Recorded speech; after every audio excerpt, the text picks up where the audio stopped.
Iniciamos en un minuto. Recuerda que aquí no tenemos corte en Facebook. ¿Qué dijiste? Que empieza en un minuto y que aquí no hay corte en Facebook. Ah, ok. Eso es O sea, es para que no dejamos cosas así. Claro, no hay edición.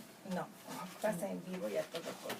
Lo que digo es tu responsabilidad. Exacto. Ah, tengo yo un artículo. Por eso lo traje, porque precisamente eso nos va a dar pie para otro programa, las cirugías. Eso es muy importante, ¿verdad? Sí, no, No, pues hay muchas cosas. Diciendo sin nada. no, por eso. Eso, pero yo he esperado que ven muy expresivas y le dicen, hija, cállate mamá, eso ya no importa hoy, lo importante es estar ocupada. ¿Quieres vasito? Ay, no. Le quitamos una bolita que le sobraba. No, les sobraba muchísimo. Les sobraba muchísimo. O sea, temas hay muchos. Estoy tratando. Estoy tratando. Buenas tardes, bienvenidos a su programa Societatis del Seminario de Sociología General y Jurídica de la Facultad de Derecho. Nuestra gratitud al doctor Raúl Contreras Bustamante, director de la facultad, al doctor Víctor Manuel Garay Garzón, secretario general, y al maestro Ricardo Rojas Arévalo, jefe de la División de Educación Continua. En esta ocasión tenemos el privilegio que nos acompañen la doctora Alma de los Ángeles Ríos Ruiz, bienvenida, mil gracias por aceptar la invitación, y el doctor Antonio Fuente del Campo, mi gratitud eterna por habernos aceptado. Gracias por habernos invitado.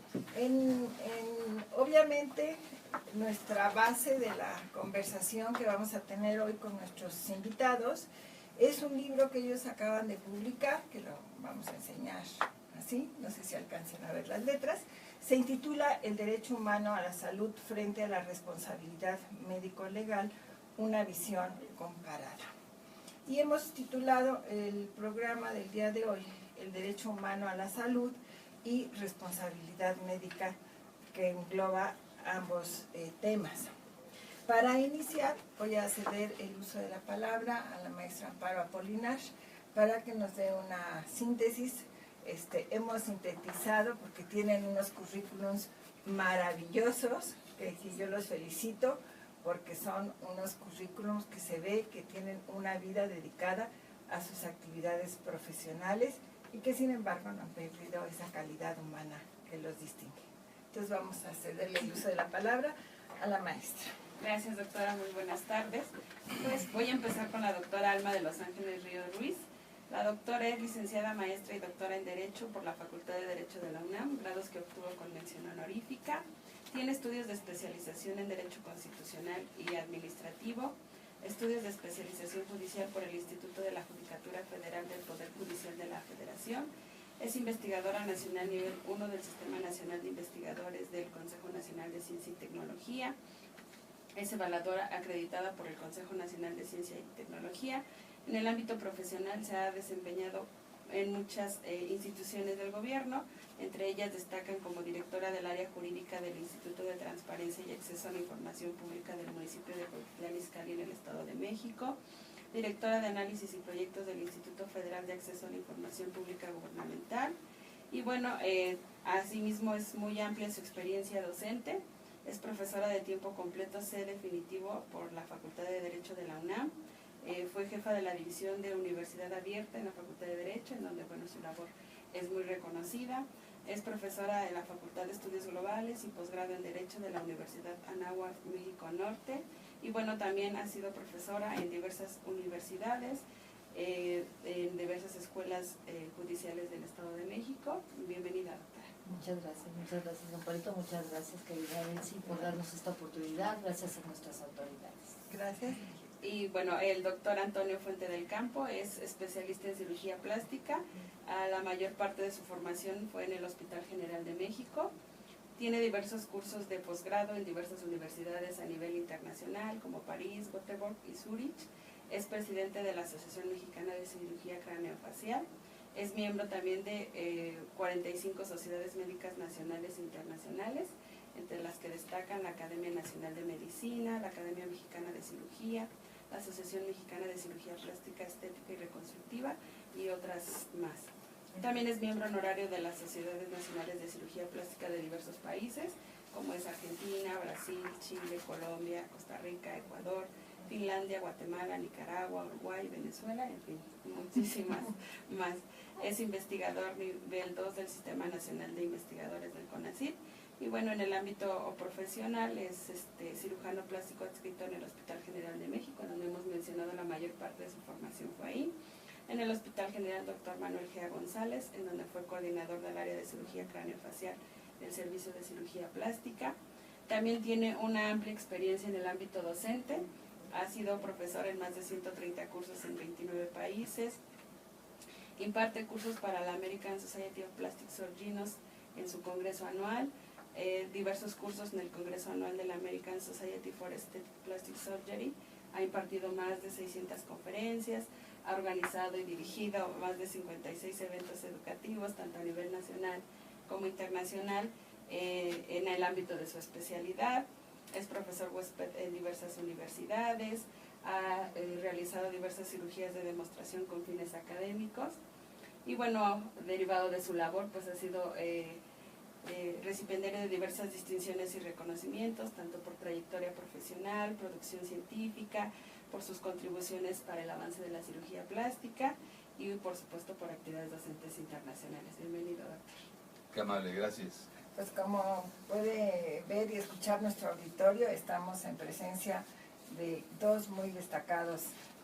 Les voy a restringir a lo académico, aunque yo sé que profesionalmente tienen muchas actividades y han destacado también en ellas. Pues vamos a iniciar nuestro tema, que hablaríamos de este derecho a la salud que está incluido dentro de los derechos humanos. ¿Cuál es la importancia que este derecho a la salud esté incorporado en los derechos humanos? Muy bien, pues en primer lugar nuevamente agradezco esta atenta invitación y retomando la pregunta, ¿se ha considerado el derecho a la salud como un derecho humano, toda vez que está reconocido en varios instrumentos internacionales? Obviamente existe una obligación por parte del Estado para otorgar este servicio en lo que refiere al servicio público de los hospitales que corresponden a este sector y a la vez la responsabilidad de permitir al particular desarrollarlo. Por citar algunos instrumentos internacionales, yo mencionaría el Pacto Internacional sobre la Eliminación de todas las formas de discriminación racial, ahí reconoce el derecho humano a la salud. El Pacto Internacional de Derechos Económicos, Sociales y Culturales de 1966 nuevamente reconoce el derecho a la salud.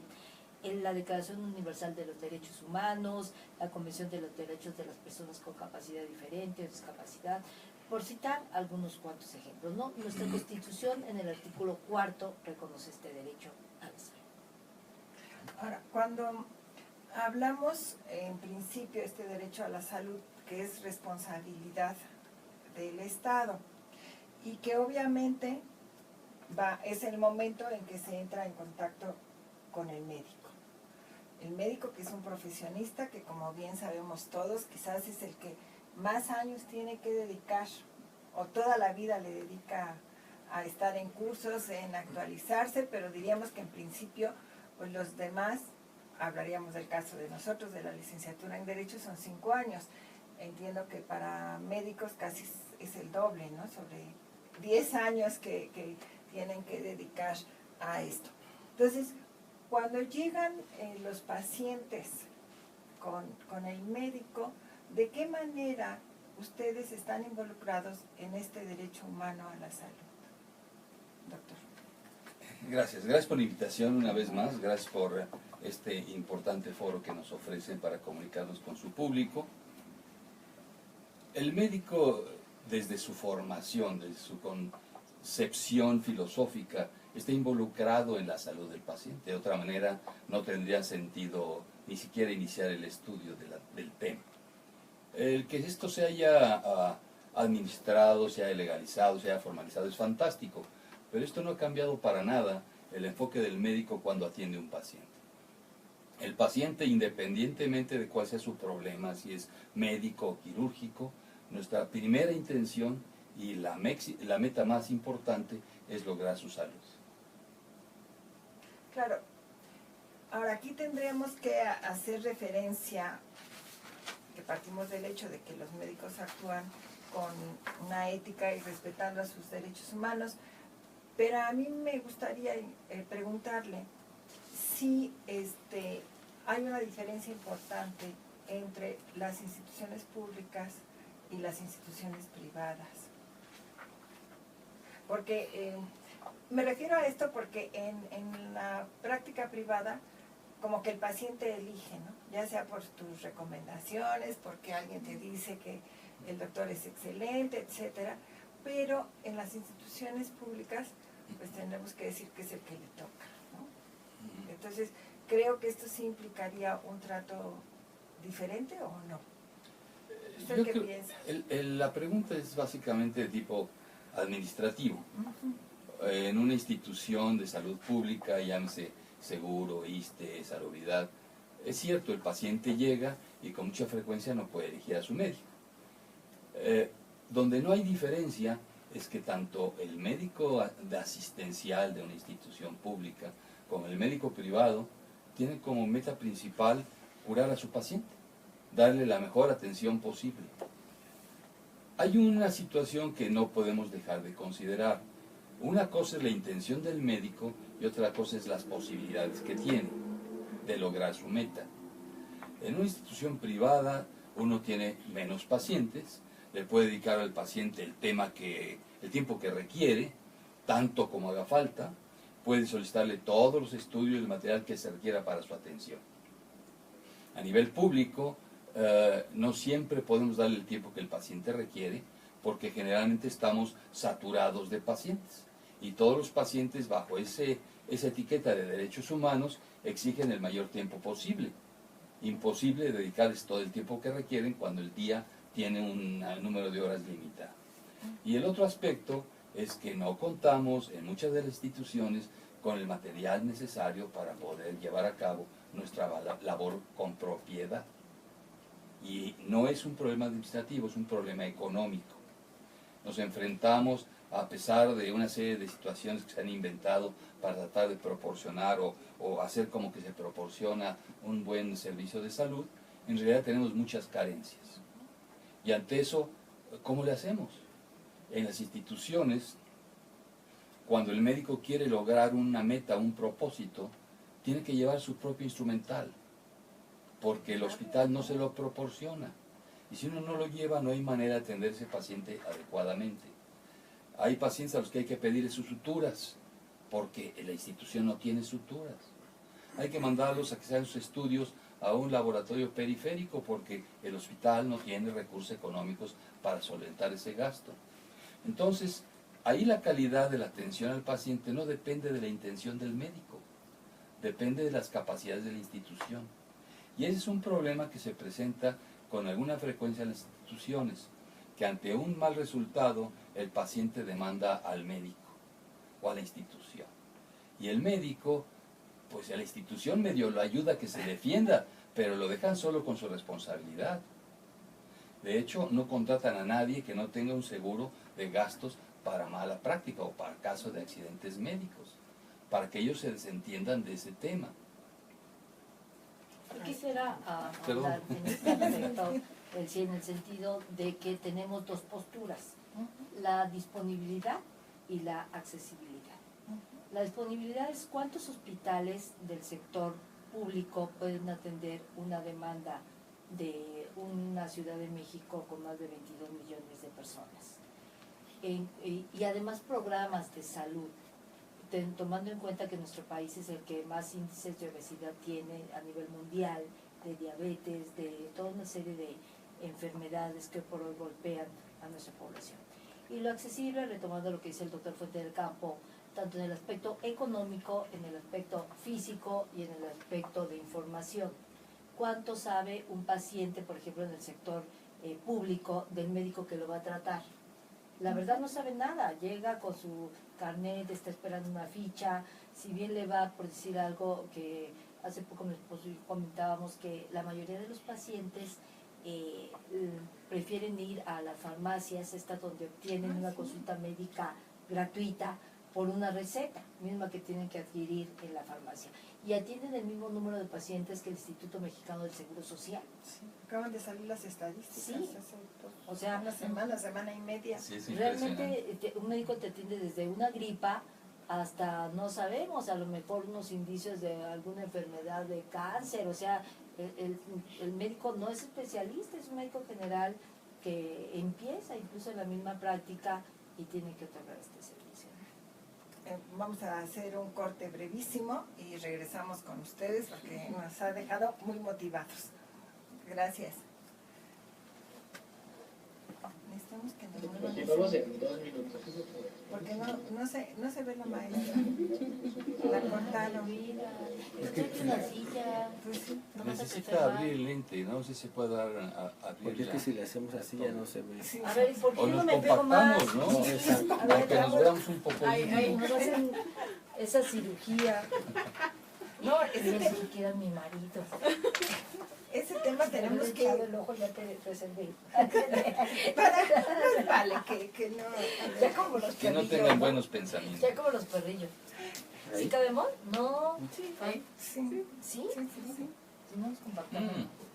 Es que si nos vemos a la medicina pública, esto se vuelve de horas. No, sí. De horas.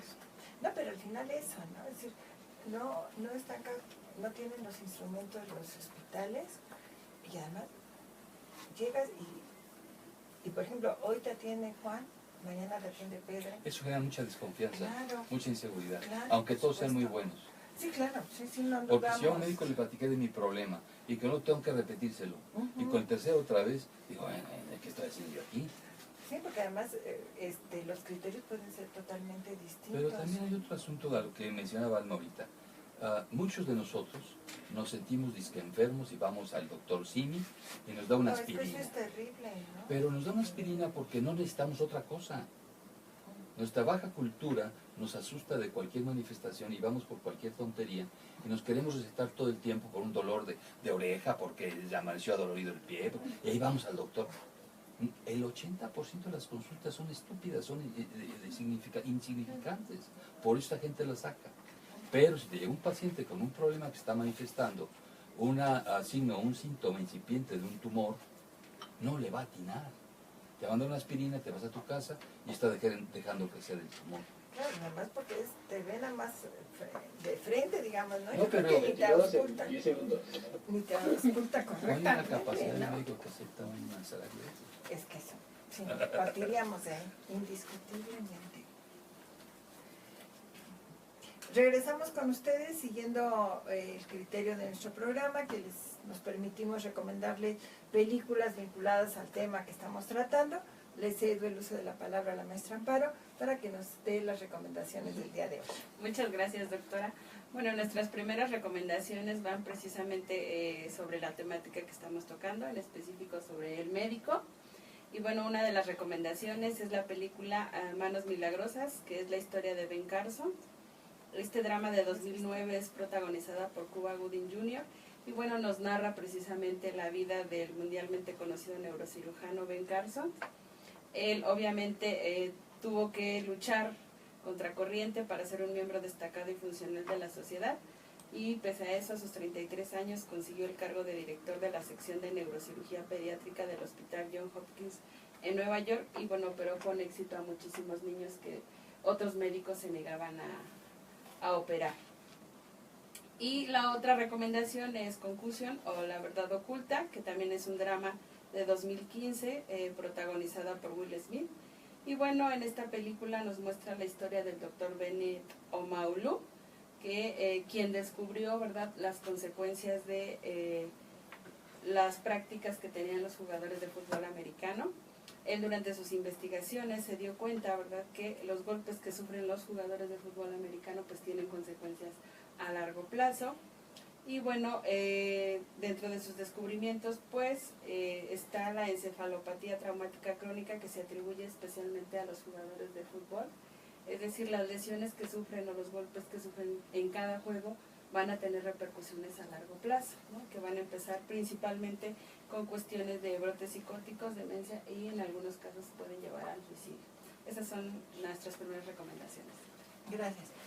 Mi querida Alma, volviendo a nuestro tema, ¿cómo podemos entonces conciliar, en el caso del derecho a la salud, ante esta circunstancia que comentábamos, sobre todo en el sector público, donde no puedo identificarme con un médico, en cómo voy a vincular este derecho a la salud que se me otorga con la realidad que se presenta cotidianamente en nuestra población? Claro, bueno, desde mi particular punto de vista considero que el sector público está obligado a generar programas de asistencia, a tener en un momento dado una serie de supervisiones para ver en qué condiciones pueden garantizar la seguridad hospitalaria, que será producto de otra futura investigación y otro libro que ya estamos escribiendo, para garantizar precisamente este derecho humano a la salud. Y en caso de no ser factible, pues cuenta con el apoyo del particular. Lamentablemente en costos, en precios, pues hay una diferencia abismal, ¿no? Porque desde el hospital, desde la situación, entonces sería prudente elaborar políticas públicas donde se tomaran en cuenta estos aspectos, aunado posteriormente al producto de la mala praxis, a la que entraremos a comentar. Claro, al final, esta sería la siguiente pregunta, es decir, ¿cuál es la diferencia que se da entre mala praxis en un sector y en el otro? No hay una diferencia, el concepto es el mismo. El punto está en que las circunstancias de un ambiente de trabajo pueden de alguna manera inducir o permitir de alguna manera que esta ocurra con más frecuencia o con mayor posibilidades. El médico siempre está en la intención de hacer un buen trabajo, hablo en términos generales, como en todo, no hay de todo, pero en términos generales el médico está en la mejor intención. Pero cuando en un nivel asistencial los tiempos y los recursos rebasan las posibilidades, uno le da al paciente lo mejor que se puede dentro de las limitantes que eso implica. A nivel particular igual, puede ser que uno tenga todo el tiempo del mundo para atender a un paciente, le dedique uno el tiempo que requiere y a la hora incurre uno en un problema de mala práctica. Por hacer de más, por hacer de menos, por haber dejado de hacer lo que correspondía al caso en particular. Pero ahorita yo pensaba, por ejemplo, el médico puede darle las instrucciones adecuadas, correctas, ¿no? ¿Y qué pasa si el paciente no las sigue? ¿Qué pasaría? O sea, Claro. al final la persona va a decir es mala praxis del médico, pero a lo mejor yo no seguí las instrucciones, o sea, Claro, ¿no? ¿Qué? claro. Nosotros, bueno, la mayoría de los médicos tienen la rutina de explicarle a su paciente, mire, de su tratamiento, una gran parte del éxito es haber sido bien diagnosticado y haberle mandado la terapia adecuada, los medicamentos o el procedimiento quirúrgico indicado. Pero un 40% del éxito va a depender de que usted siga las indicaciones, de que usted no camine antes de tiempo, por decir en algún caso, que no deje tomar su medicamento en forma adecuada. Yo no puedo irme con usted para estar seccionándome de que hace lo que tiene que hacer, porque tengo muchos pacientes para darme el tiempo. Pero de eso depende mucho. Ahora, lamentablemente, ningún paciente va a llegar con usted diciendo, yo sé que me pasó esta complicación porque yo no seguí sus indicaciones. Ninguno lo va a aceptar. Todos hacen responsable al médico. Entonces nosotros tenemos algunas rutinas que manejamos para evitar esto. Instrucciones por escrito al paciente, fotografías del expediente donde firmó de haber leído el instructivo, una serie de circunstancias donde queda claro que el médico ha hecho hasta donde es posible todos los diferentes pasos para que el paciente esté enterado y siga adecuadamente el tratamiento. pero hasta ahí, no podemos seguir más adelante. Y lo que sí es un hecho, el paciente nunca acepta que dejó de hacer algo o que hizo de más. A uno le dicen, doctor, ¿usted cree que cuántas horas puedo caminar al día? Pues señora, unas 2 horas. Ah, muy bien. Regresa al otro día, a la semana. Fíjese que estoy caminando 4, doctor. ¿Y cuántas le dije yo? ¿No? Y siempre le preguntan a uno cuántas pastillas, cuántos gramos, cuánto azúcar, cuánto pan para rebasar la norma. Siempre hacen más allá, como que ponen a prueba al médico de si tenía o no razón. Y cuando hay complicación, no lo aceptan. Yo quiero dar el enfoque de que la mala praxis se puede presentar en 3 aspectos: la negligencia, la impericia y la imprudencia. La negligencia es que el médico no hace lo que debe hacer, o sabiendo que debe hacer algo, no lo hace. O sea, cuenta con o carece del mínimo de elementos para hacer su práctica profesional. Esa es la negligencia. La impericia es que a sabiendas de que no tiene esa capacidad, asume el riesgo y hace actividades a las cuales no está especializado. Y en lo que refiere a la imprudencia, está muy similar en un momento dado a la impericia, porque actúa con imprudencia cuando toma riesgos más allá de lo que él sabe que debe de considerar, ¿sí? Entonces, estos 3 aspectos conforman la mala práctica. Y retomando lo que dice el doctor Fuentelcampo, la mayoría de los casos de mala práctica vienen por un mal diagnóstico clínico, por el preoperatorio o, como decía el doctor, el posoperatorio, ¿no? El paciente no escucha las instrucciones, o nosotros nos automedicamos o queremos ser mejor que el doctor, ¿no? Aguanto 3 pastillas o ya camino, ya me siento mejor porque me deprimo. O sea, y luego lo hemos visto nosotros en la práctica de cirujano plástico, hemos escuchado casos en donde los pacientes se operan con un médico, luego van con otro y luego quieren responsabilizar al primer médico de los resultados, sin admitir éticamente que consultaron a otro médico o que hicieron unas indicaciones completamente a lo que se les ordenó. Claro, ahí hay un problema difícil, ¿no? De captar, o sea, porque yo recibo las instrucciones, como me decían, pero luego todavía en el hospital siento pues el personal de enfermería está al pendiente que más o menos, ¿no? O No, más que menos sigan las con instrucciones. precisión, pero es porque le damos la pildorita en la boca casi, ¿no? Claro, pero si se va a su domicilio, ya es otro asunto. ya sale del control, ¿no? Y yo creo que es un conocimiento general que escuchamos que, por ejemplo, en el caso de una cirugía, el postoperatorio es muy importante, ¿no? Entonces, si yo me automedico, ¿no? Porque la comadre, el amigo me dijo que cuando él operaron le hizo bien esto, o porque pues eso que usted decía, ya me siento mejor y en vez de 2 horas me pongo a hacer la maratón. ¿Cómo podemos detectar? Porque esa persona a lo mejor va a decir es mala praxis del médico y como bien decías, nunca voy a aceptar que yo hice la maratón en vez de tener 2 horas de caminata, Sí, ¿no? eso lleva mucho al concepto de la medicina defensiva. Hay cosas increíbles. Llega el paciente, ve uno que sigue con la infección que no se arregla, y dice, oiga, está tomando tal cosa como le indiqué a cada tantas horas. ¿Sabe qué, doctor? Fui a la farmacia y me dijeron que esto era mejor. Y es lo que estoy tomando. O sea, la receta que yo le di no le sirvió de nada. Es que el de la farmacia dijo que esto era mejor. Señora, usted está perdiendo el tiempo y su dinero viniendo a verme. Vaya a ver al de la farmacia a ver si él la resuelve el problema, ¿no? Pero la medicina defensiva implica algo, bueno, mucho relativo a lo que menciona. Nosotros para evitar o tratar de evitar ese tipo de quejas que puede terminar en denuncias o demandas, tomamos medidas precautorias. Por ejemplo, un paciente que va a hacerse una intervención rutinaria, simple, sin mayor complicación, por norma se le piden exámenes de laboratorio básicos, biometría general de orina, lo elemental para estar seguro hasta donde es posible que el paciente esté en buenas condiciones para ser sometido.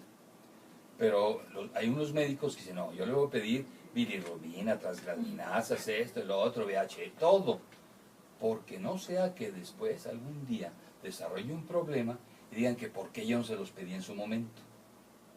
Entonces, así como eso, podría poner muchos ejemplos. Usted tiene un dolor en la nariz y necesita una radiografía simple de nariz. Pero como uno no quiere tener responsabilidad de pedir una tomografía computarizada con gamografía y medio de contraste endovenoso y reconstrucción tridimensional, para que si algo aparece después no digan que uno no lo percibió. Entonces todo eso genera una cantidad de gastos grande, importante para el paciente privado y para la institución cuando se trata de una institución de salud.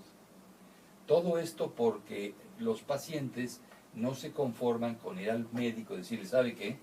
Esto no me quedó bien, o esto no me gusta, o qué cree usted que pueda tomar en lugar de esto otro. No, luego quieren demandarlo y acusarlo, ir aquí y allá, y el médico se la pasa contra la espada y la pared, tratando de resolver un problema, tratando de tener un paciente, pero evitando ser agredido bajo estos conceptos. Ahorita me surgió una inquietud. ¿Puede el médico, a ver si me expreso lo que quiero decir, detectar si el paciente no está diciendo la verdad? En muchos casos no. Porque puedo yo decirle, tengo estos síntomas, pero oculto otros, o si tengo algún otro problema, no decirlo, ¿no? Yo creo que, tomando tu materia, sí que es muy importante es la sociología. En nuestro país no hay cultura de la prevención. México carece de esa idea. La medicina es preventiva, no es curativa. La gente no se hace un chequeo porque tiene miedo a ver qué le encuentran. Exacto.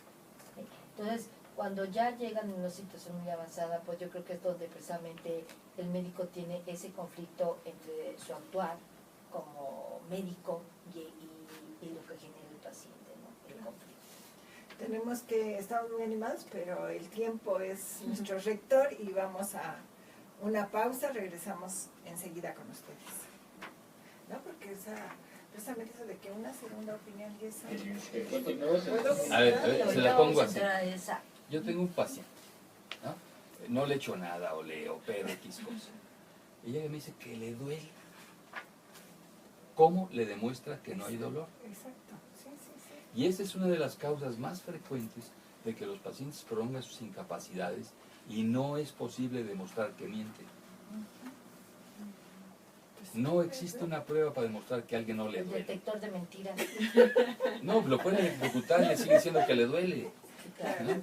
claro. No hay manera. Claro, es que ahorita pensé, ¿no? No hay forma. Tú hablas de la Nada más que no digo a micrófono, porque si no entonces van a surgir muchos con dolor mañana. Tú hablas de las Mañana la obligaciones de los facultad médicos casi. y de los Todos tienen dolor mañana. ¿verdad? Habla de la Pero la medicina obligación. defensiva es terrible porque uno tiene que estar mandando, bueno, no debe uno de hacerlo, ¿no? Tengo que hablar con el paciente, plantear las cosas, explicar las diferencias, pero de otra manera se vuelve impagable la medicina y es lo que está pasando en Estados Unidos. Claro. La medicina ha bajado muchísimo su calidad porque nadie se atreve a hacer procedimientos nuevos. Si yo, con mi experiencia de muchos años, digo, bueno, en vez de quitar esta bolita por aquí, se la voy a quitar por acá abajo, porque sé que le va a ir mejor. Pero sucede que se le infectó o se le abrió el punto. Por hablar de algo muy simple, ¿no? El paciente, como eso no está descrito, y se me ocurrió a mí en ese momento, ese día, por brillante que pueda ser, él puede ir y demandarme por medicina experimental. Y eso no admite multa o cárcel, no. Admite, lo único que puede aceptar es suspensión de la práctica médica de por vida. Entonces, ¿quién quiere hacer algo nuevo? Total indefensión. Absoluta. Sí. Podemos hablar Entonces, de eso, del arbitraje ahora, médico. un cirujano plástico y muchas otras especialidades, hacemos 6 años de medicina, 7 con el servicio social, 3 años de cirugía general, son 16 años de estudio. Ya me cansé. Si yo pongo un estanquillo en 16 años, ya tendría yo un SEAT.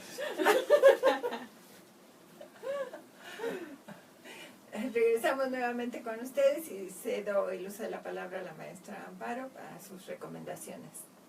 Muchísimas gracias, doctora. Bueno, nuestras siguientes recomendaciones van en torno a la relación médico-paciente, que es uno de los principales pilares en esta cuestión de la medicina. La primera película es de 1990, se llama Despertares. y bueno, nos narra precisamente la historia del neurólogo que en 1969 descubre los efectos de un medicamento denominado levodopa, que bueno, aquí el doctor que es experto en esta situación nos dirá, bueno, las aplicaciones que este medicamento tuvo para el tratamiento de pacientes catatónicos y bueno, sobre todo rescatar la relación o la consideración que debe de existir entre el médico y el paciente, que obviamente es uno de los pilares fundamentales, sobre todo para la neurología. Otra de las películas que también nos trata sobre la relación médico-paciente es Patch Adams, que bueno, está basada en la vida del Dr. Hunter Patch Adams, quien se le reconoce mundialmente como el médico de la risoterapia. Y bueno, él hizo todo lo posible por ayudar a la gente que vino o que acudió en su ayuda. Y como médico, pues él asume la responsabilidad de tratar, sí, por una parte la enfermedad del cuerpo, pero también la enfermedad que en determinado momento tiene el espíritu, ¿no?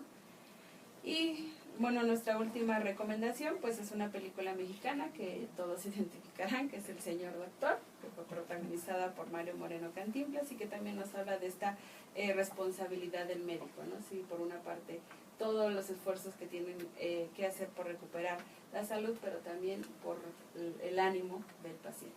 Gracias. Bueno, de estos temas tendríamos que entrar a el análisis o el comentario. ¿Qué pasa con la comisión de arbitraje ante estos problemas que hemos mencionado? Bueno, primero voy a dar el punto de vista legal y luego el médico. Esto le corresponde al doctor. Jurídicamente, la CONAMED, la Comisión Nacional de Arbitraje Médico, se crea como un medio alterno de solución de diferencias, donde se busca una conciliación entre el médico y el paciente. El paciente considera que ha sido agredido por una mala praxis, por un error que bien puede ser no voluntario, definitivamente, y por ende trata de llegar generalmente a un arreglo de carácter económico. La Comisión Nacional ha demostrado que la mayoría de los asuntos los pacientes no acuden porque no tienen confianza en este medio alterno. Pero desde el punto de vista médico también podemos señalar que no cuentan con peritos, con expertos en las diversas especialidades, que en ocasiones sus dictámenes son endebles y la mayoría de las gentes prefiere no agotar ese medio alterno e irse hacia otras vías, la penal, la civil o la administrativa. Médicamente, pues...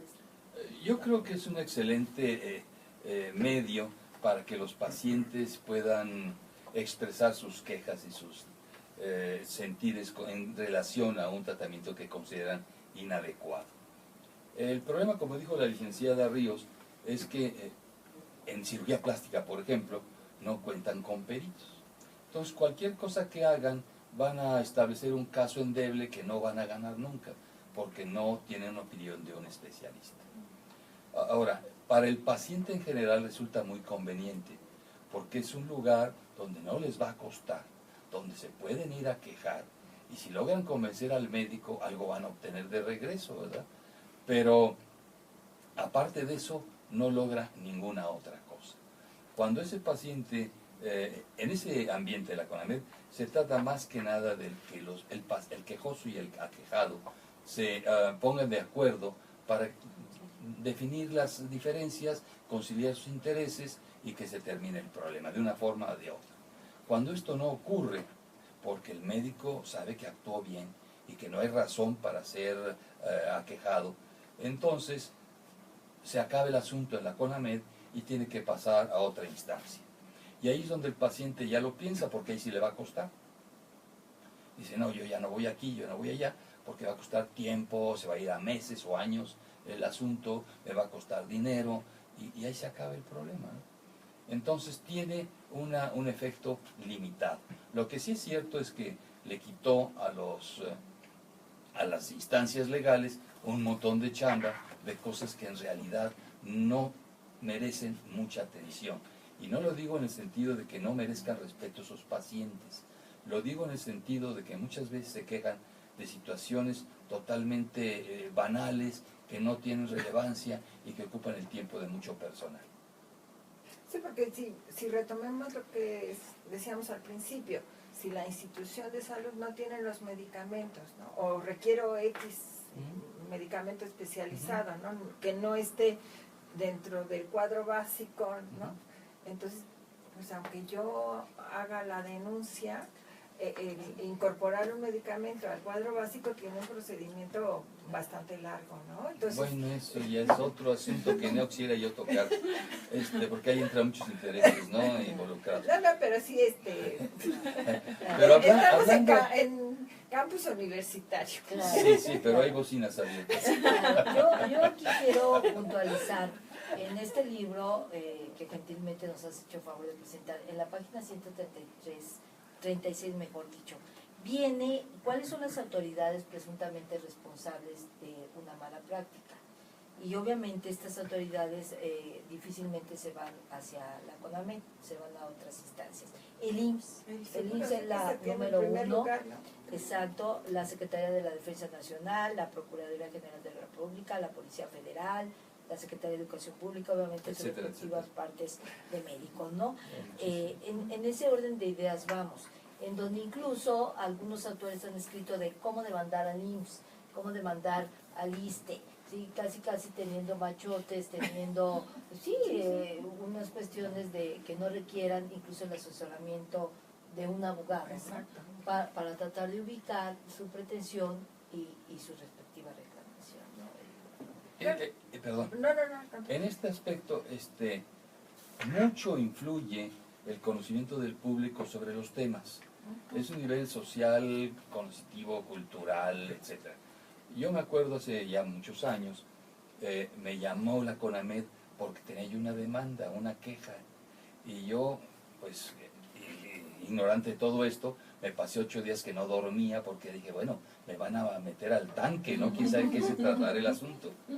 Llego y era una paciente como de unos 60 años de la institución donde yo daba atención en las mañanas, que se quejaba porque yo ya no la quería atender. O sea, como ya yo consideré que su tratamiento estaba terminado, ella insistía que la quería seguir, que quería que yo le siguiera haciendo alguna cosa.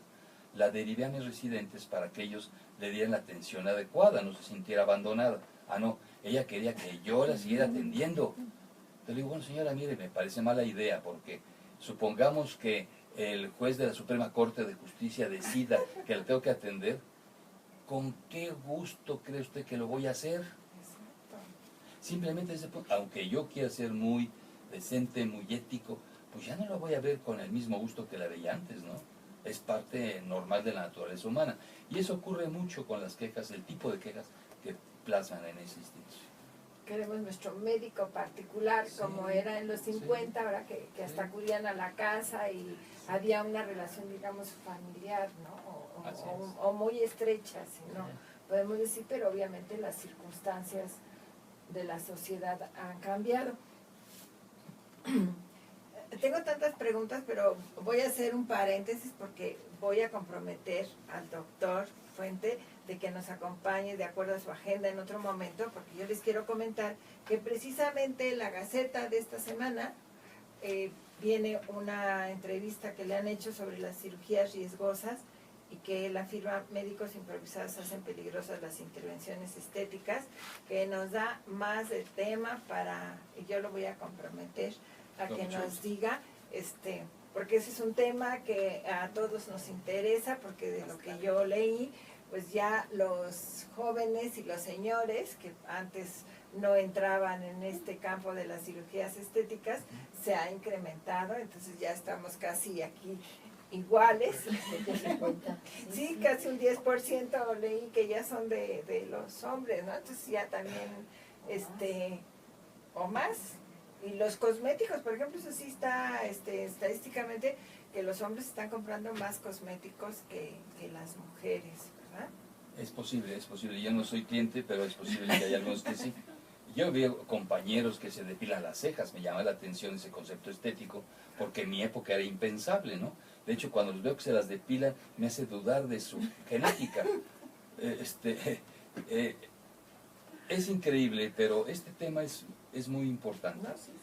Uno toma un automóvil y lo quiere afinar y lo lleva a la agencia, porque quiere que el auto se conserve bien, porque tiene una inversión de ahorros o lo estamos pagando, no queremos que se perjudique. Pero si uno se quiere operar de algo, busca el que vive a la vuelta, el que le cobre más barato, no importa cómo quede. No entiendo. Para la salud y para el aspecto de uno, es muy fácil tomar la decisión en cualquier rincón. Pero para un auto, por decir algo, va uno directamente a la agencia. Sí, claro. Yo quisiera retomar algo que tú dijiste muy ciertamente, Elsie. Esta mala relación de paciente-médico es la mayoría de los factores que generan un conflicto. Ya no hay esa confianza, se rompe la relación, aunque tenga la carta de consentimiento informado o aunque tenga testigos, lleva a inconformarse al paciente y considera que el médico no actuó de la manera más profesional. Y por el otro lado, este terreno de la cirugía plástica, pues nos encontramos con la invasión de competencias, de otras actividades o especialidades médicas que no inciden indiscutiblemente en el campo de la cirugía plástica, ¿no? ¿Cuánto dura un cirujano para hacer plástico en horas frente al quirófano? Bueno, la formación que la universidad establece para un cirujano plástico habla de 15 a 16 años. Yo les decía ahorita en el receso, en un tanto en broma, si yo en vez de haber estudiado medicina pongo un estanquillo, a los 16 años ya tengo por lo menos 2 oxos, ¿no? Más porque crecen como hongos. Pero terminamos y ponemos un consultorio en sociedad con alguna gente para medio empezar, y el paciente le pregunta, ¿a poco me va a cobrar la consulta, doctor? Ah, bueno, pero no hablar espérame. de la familia. Ah, no, bueno, la familia está formada, para que uno, en cuanto le dan su cartón ya quieren todos operarse, ¿no? Pero bueno, ese es un problema, ¿no? Mucha gente no valora el costo del esfuerzo para poder emitir una opinión profesional y que eso merece una retribución. Claro, que es lo que está pasando, ¿no? Desafortunadamente con eso de que los antibióticos requieren de una receta médica, pues como bien decías, Alma, todas las farmacias, hasta la más patito que haya en la esquina de la casa, te está vendiendo, y que muchas de ellas no están sometidas a los registros y las cuestiones de derecho que habría. Entonces no saben las personas que están comprando. Pues me apena mucho, estoy encantada, ya los comprometí en cámara para que nos den otro espacio en sus agendas. No me resta más que darles 1.000.000 de gracias, ha sido muy gratificante, creo que hemos aprendido mucho de esta situación de la relación médico-paciente, de la mala praxis. Si ustedes quieren estar en contacto con nosotros, les recuerdo vía Facebook o vía el Twitter, Seminario de Sociología, Facultad de Derecho, UNAM. Nos vemos la próxima sesión. Gracias.